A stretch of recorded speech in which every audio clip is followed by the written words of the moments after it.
Hi, I'm Dr. J, and welcome to 5-Minute Fridays. I have a background of a master's in human performance/applied sports science and a doctorate in sport and performance psychology. This week, we will be covering considerations for exercise selection when it comes to weight training. Please like, comment, share, subscribe for more 5-Minute Fridays with your Dr. J. So as we approach weight training and approaching this as an overall component to everything that we're trying to accomplish through pursuing our sport and even training ourselves and training our minds and our bodies to perform better, a few points of emphasis that I've outlined for us to cover in this 5-minute clip here that we got is going to be, what is your main goal? All right. What's your point of emphasis with your training? All right. Next to that, what is your experience level? Where are you at with weight training? Have you weight trained before? Have you even learned how to hold proper form for different exercises? And then after that, what's your training status currently? Are you in shape? Are you peaking? Are you in season? Are you off season? Are you getting back into shape? Those are all considerations. Also, what is your accessibility? All right, what things are available for you to be able to train in these ways? Or what facilities do you have access to for certain types of training for different exercises that you might want to do, right? And then last but not least, what exercises are we choosing to create overall balance within our bodies, or balance that's caused by us working a sport and having very specific functions within those sports? And so these are all going to be considerations that we look at as we choose our exercises. If we start at the top and we look at what is our ultimate training goal, we need to figure out what we're trying to do. Are we trying to create longevity? Are we trying to get a quick result, right? And a lot of times the benefits that we're looking for out of weight training are going to be a little bit longer term, but that doesn't mean we can't utilize that to superset our nervous system to create some immediate changes or immediate adaptations, right? And so we need to know what that goal is going into it so that we can move with an intent. And our nervous system is wired for that effort and for that intent basis, right? So if our goal is to move in a certain kind of way and we're setting that intent before we take that action, our nervous system is going to respond to how we're approaching that, but then also the activity that we're doing in conjunction with it. So both of those pieces matter. And that's why we're taking this time to talk about why these exercises are important to be able to select, not just going in there blindly and choosing whatever looks good at the moment or just attempting, right? Because we have a very specific goal in mind, and with that comes specific types of work or a more focused approach to that work. Then as we add weight to the movements that we're doing, that can also put us at potential for risk. So we need to be honest with ourselves as we approach these things and look at what is our experience level at. If we're a beginner or we're new to a type of movement, start with body weight or start with very light weight, right? And as you get more familiar with that movement, you can start to add some speed or some tempo, and then we can also start to add weight. But if we rush into things too quickly, we risk losing what we could have gained from taking a second to take it back and really look at our form and technique, right? And as our form and technique improves, you'll see how some of these movements translate into different movements as we're looking at exercises overall.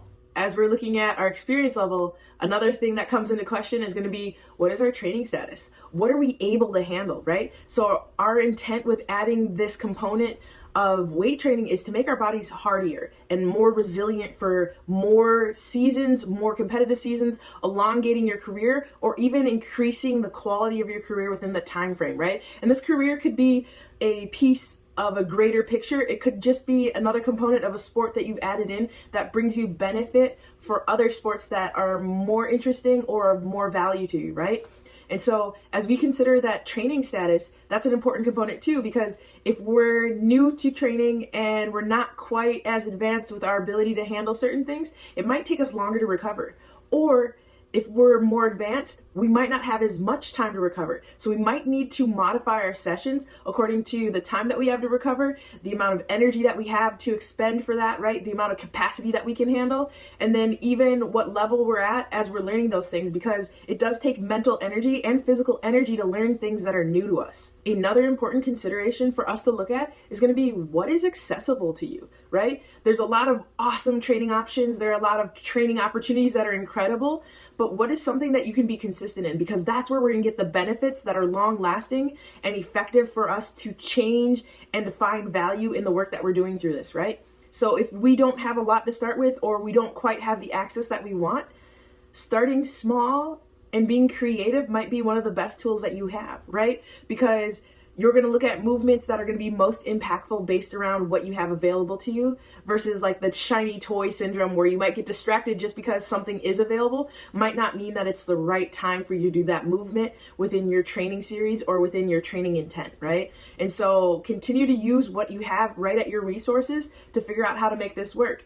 And as you grow in this and as you gain more interest in building towards this, then finding ways to get this accessibility within your grasp is going to be a bigger demand. So last but not least in our list of concerns here for considerations would be choosing exercises that are going to create balance in our bodies or create balance for us based on the sport movements that we do, right? So the more time you spend doing your sport, the more time you're going to be spent doing repetitive motions, right? Because each sport has some sort of circular motion component to it, right? And that's where we potentially have risk for overuse injuries, right? And our whole point of weight training is to prevent that and to create balance in our bodies, and also to be able to create more power and more force generation so that when we're called on for these activities, we're ready and able to go at a high quality capacity, right?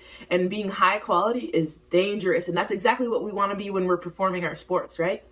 And so as we look at this, we're not looking to create our sport in the weight room. We're looking to create opportunities that are of similar application for our sport. When we're thinking about these things, we're looking to create balance so that we can be stronger overall. And as we work these things together, we get that resilience that we're looking for, which is going to create that longevity, which is the ultimate goal, right? To be able to do this as long and as well as humanly possible and within your skill set, and continuing to grow that skill set. Kind of a few areas that I want you to remember as we walk away from this. Don't try to mimic your sport in the weight room, but use the weight room to enhance yourself and to enhance your sport, right? When we're looking at those specific applications. And even as you're looking at other applications, still creating that balance for our body is still crucial and very important. So whether you're an athlete, you're recreational, or you're full-time, or you're professional, creating balance is such an important piece of it, and it'll make your daily life better, right? And not only that, it'll improve your sport performance. As you keep going through this, you're going to find yourself growing and building